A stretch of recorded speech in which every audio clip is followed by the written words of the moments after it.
Hello world, a nuclear engineer working for the US Navy stole and then tried to sell submarine design documents to a foreign country. He stored the classified files on an SD card and hid the SD card within a peanut butter sandwich to avoid detection.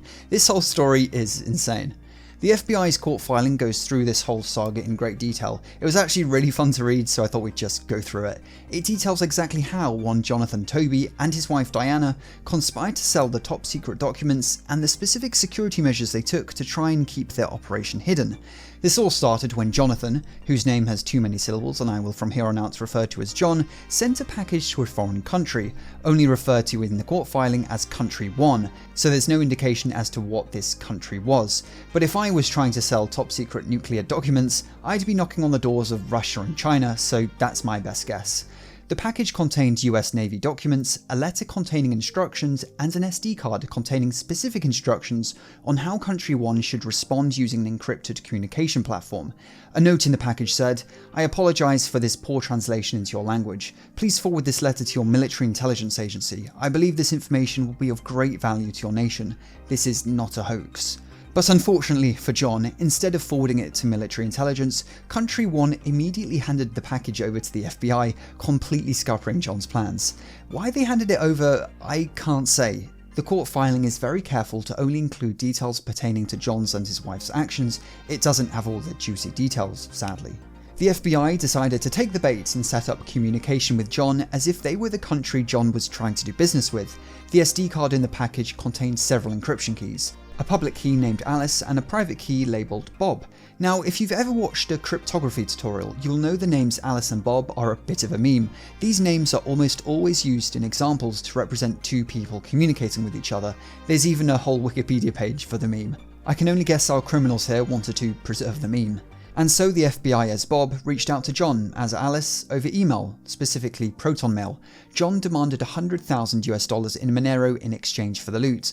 No surprises there, Monero can't be traced in the same way other cryptos like Bitcoin can, so it's perfect for criminal transactions. The FBI suggested John should exchange the secret files by use of a dead drop. A dead drop is a common method to exchange information. If a little antiquated, it involves one party simply hiding whatever they want to exchange in a public place. Then later on, they'll communicate with the other party where the loot is hidden, and they'll go and pick it up. It's a simple method. It also enables the FBI to gather evidence on the suspects and figure out who they even are, as the FBI can station undercover agents near the dead drop location to keep tabs on it. Though obviously from the perspective of John, this is an awful idea. Secret files can be quite easily communicated over email without the need of dead drops. It's not the 1930s. John is smart. He is a nuclear engineer after all, so he responds rather ironically by saying, "I'm sorry to be so stubborn and untrusting, but I cannot agree to go to a location of your choosing. I must consider the possibility that I am communicating with an adversary who has intercepted my first message and is attempting to expose me. Would not such an adversary wish me to go to a place of his choosing, knowing that an amateur will be unlikely to detect his surveillance?" The FBI refused to budge on the dead drop idea, and so John made a suggestion for whoever he was communicating with to prove that they were in fact Country 1. He wrote in an email, "I could plan to visit Washington DC over the Memorial Day weekend. I would just be another tourist in the crowd.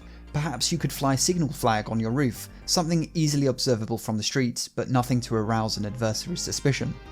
And so the FBI, in coordination with Country 1, set up some kind of signal flag in the country's embassy, I presume, the details of which are left out in the court filing. After this, John was quite happy to proceed with the dead drop idea. Bad move, bad move. The prospects of becoming a Monero millionaire had blindsided John into compromising his security, and as expected, the FBI observed Jonathan Toby physically service a dead drop location in Jefferson County, West Virginia. The FBI recovered a blue 16GB SanDisk SD card left by John at the dead drop location.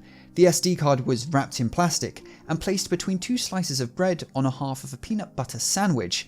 I never thought I'd read the words peanut butter sandwich in a court filing, but here we are. As for the contents of that SD card, an expert determines that several of the documents contained military-sensitive design elements, operating parameters, and performance characteristics of Virginia-class submarine reactors. You see, at one point in his work as a nuclear engineer, John was assigned to work on noise and vibration technology. Nuclear reactors create a lot of noise and vibration, so dampening it is essential for a submarine to stay hidden. This work is top secret, and details of which could be quite useful for an adversary to figure out how the US keeps their subs hidden. In one of the emails, John revealed he had been plotting to sell the top secret information for years. This information was slowly and carefully collected over several years in the normal course of my job to avoid attracting attention, and smuggled past security checkpoints a few pages at a time. After several of these dead drops, it got to the point where John had been sent $100,000 in Monero, at which point the feds decided they had had enough fun and gathered enough evidence, and so John and his wife Diana were arrested. They are pending trial and face possible life in prison. VPNs are useful and help to keep you private and secure, but they come with a trove of issues. Mainly, would you entrust a VPN company with your traffic over your ISP? The bottom line is that if you didn't set up a VPN server yourself, you really can't be sure these VPN companies won't keep logs, sell your data, or monitor your traffic. That's why I've teamed up with Linode to give you the opportunity to host your own private VPN for free. Linode is a totally customizable cloud hosting platform with a whole host of server apps you can install with one click. Using their WireGuard or OpenVPN apps, you can spin up a private VPN controlled wholly by yourself in a matter of minutes.